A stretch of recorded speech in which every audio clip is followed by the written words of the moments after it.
ফিওদোর দস্তয়েভস্কির the brothers কারামাজোভ নামটা শুনলেই অনেকে একটু ঘাবড়ে যান, তাই না? ভাবেন বিশাল একটা বই, কঠিন সব দর্শন। কিন্তু সত্যি বলতে কি, এই বইটা আসলে মানব মনের সবচেয়ে গভীর আর রহস্যময় জায়গাগুলোতে একটা ভ্রমণের মতো। তো চলুন আজ ভয় না পেয়ে একসাথে এই জগতের দরজাটা একটু খুলে দেখি ভেতরে আসলে কি আছে। এই একটা লাইন ভেবে দেখুন তো একবার, এই একটা কথাই যেন পুরো উপন্যাসের কেন্দ্রবিন্দু। এটা শুধু একটা দার্শনিক তত্ত্ব নয়, এটা একটা আগুনের গোলার মতো। মানে, যদি কোনো ঈশ্বর বা পরকাল না থাকে, তাহলে আমাদের নৈতিকতার ভিত্তিটা কি? ভালো মন্দের পার্থক্যটা কোথায়? তার মানে কি যে কোনো কাজ করাই যায়? আর দস্তয়েভস্কি ঠিক এটাই করেছেন। উনি শুধু প্রশ্নটা করেই থেমে যাননি। উনি এই মারাত্মক আইডিয়াটাকে একটা উত্তাল পরিবারের মধ্যে ফেলে দিয়েছেন, এটা দেখতে যে এর পরিণতি কি হতে পারে। এই উপন্যাসটা আসলে একটা হাই স্টেক্স এক্সপেরিমেন্ট, যেখানে মানুষের আত্মাকে নিয়ে বাজি ধরা হয়েছে। তো জীবনের এই সবচেয়ে বড় প্রশ্নের উত্তর দস্তয়েভস্কি কিভাবে খুঁজেছেন? তিনি এর উত্তর দিয়েছেন তিনটি অসাধারণ চরিত্রের মাধ্যমে। কারামাজভ পরিবারের তিন ভাই, আর তাদের প্রত্যেকেই যেন জীবনের তিনটি আলাদা পথের প্রতীক। এই তিন ভাই যেন জীবনের চরম প্রশ্নগুলোর এক একটা জীবন্ত উত্তর।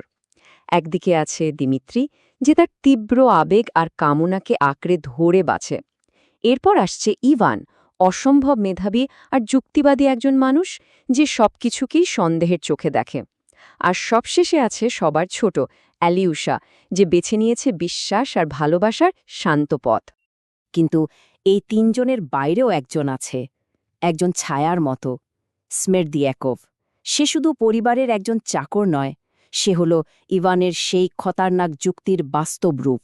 সে কান পেতে সব শুনে, আর সেই ধারণাগুলোকে এমনভাবে কাজে লাগায় যা আমাদের দেখিয়ে দেয় যে ফিল্টার ছাড়া গ্রহণ করলে যে কোনো আইডিয়া কতটা ভয়ঙ্কর হয়ে উঠতে পারে। চলুন এবার দেখা যাক এই ভিন্ন ভিন্ন দর্শনগুলো কোন বিস্ফোরক পরিবেশে একে অপরের সাথে টক্কর খায়। কারণ কারামাজোভ পরিবারটা সাধারণ কোনো পরিবার ছিল না, এটা ছিল একটা যুদ্ধক্ষেত্র। মানে পরিস্থিতিটা ছিল একেবারে একটা কাইম বোমার মতো। একজন বাবা যাকে তার ছেলেরাই সহ্য করতে পারে না, সম্পত্তি নিয়ে চলছে চরম বিরোধ, তার ওপর একই মহিলাকে নিয়ে বাবা আর বড় ছেলের মধ্যে চলছে রেষারেষি। সব মিলিয়ে এমন একটা পরিবেশ তৈরি হয়েছিল যা একটা ভয়ঙ্কর অপরাধের জন্ম দিতে বাধ্য। সুতরাং ব্যাপারটা কিন্তু শুধু একটা পারিবারিক ঝগড়াঝাটি নয়, এই পরিবারের ভেতরে প্রত্যেকটা কনফ্লিক্ট আসলে উপন্যাসের গভীর দার্শনিক বিতর্কের ইঞ্জিন। এখানে বিশ্বাস আর অবিশ্বাসের লড়াই হচ্ছে, যুক্তি আর আবেগের মধ্যে চলছে এক মহাকাব্যিক যুদ্ধ। এবার আমরা দেখব কিভাবে ওই বিমূর্ত দার্শনিক চিন্তাগুলো একটা ভয়ঙ্কর অপরাধের জন্ম দেয়। কারণ দস্তয়েভস্কির জগতে কোনো কথাই কিন্তু বাতাসে মিলিয়ে যায় না। প্রত্যেকটা ভাবনার, প্রত্যেকটা আইডিয়ার একটা বাস্তব পরিণতি আছে। পুরো ঘটনাটা ঘটে একটা ডমিনো এফেক্টের মতো।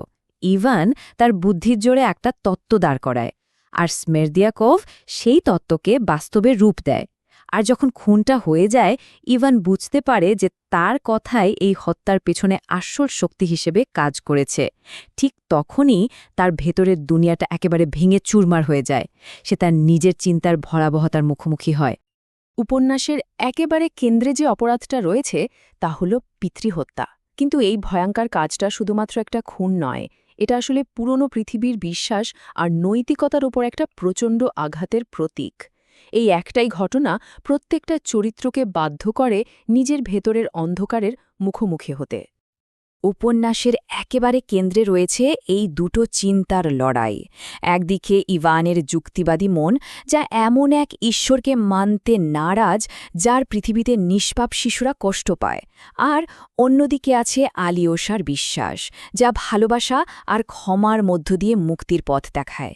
এই দুই ভাইয়ের সংঘাতই আসলে উপন্যাসটির আত্মা। তাহলে এত কিছুর পর আমরা কি বুঝলাম? দস্তয়েভস্কি আসলে কি বলতে চেয়েছেন? কোনো একটা পক্ষ কি উনি বেছে নিয়েছিলেন? চলুন এই উপন্যাসের আসল রহস্যটা বোঝার চেষ্টা করি। আর এখানেই বইটার আসল ম্যাজিক। দোস্তোয়েভস্কি আমাদের হাতে কোনো সহজ উত্তর তুলে দেন না। উনি বলেন না যে বিশ্বাসই ঠিক বা যুক্তি ঠিক, বরং উনি এই দুটো বিপরীত শক্তির মাঝের যে চিরন্তন দ্বন্দ্ব সেটাকেই আমাদের সামনে তুলে ধরেন। আসল উত্তরটা খুঁজে নেওয়ার দায়িত্বটা উনি আমাদের ওপরেই ছেড়ে দিয়েছেন। এর প্রভাব যে কতটা গভীর তা এই নামগুলো দেখলেই বোঝা যায়। সিগমুন্ড ফ্রয়েড থেকে শুরু করে অ্যালবার্ট আইনস্টাইন কিংবা কামু, সার্ত্রে, বিংশ শতাব্দীর সেরা চিন্তাবিদ আর শিল্পীরা এই উপন্যাস থেকে অনুপ্রেরণা নিয়েছেন। এটা শুধু একটা বই নয়, এটা একটা বুদ্ধিবৃত্তিক মাইলফলক যা আজও আমাদের ভাবায়। শেষ পর্যন্ত দ্য ব্রাদার্স কারামাজোভ প্রশ্নটা আমাদের দিকেই ছুড়ে দেয়। দিমিত্রির আবেগের পথ, ইভানের যুক্তির পথ, নাকি আলিয়সার বিশ্বাসের পথ, কোনটা বেছে নেওয়া উচিত? ১৯ শতকের রাশিয়ায় লেখা হলেও এই প্রশ্নটা কিন্তু আজও আমাদের সবার জীবনের জন্য প্রাসঙ্গিক। উত্তরটা হয়তো একেকজনের জন্য একেক রকম হবে।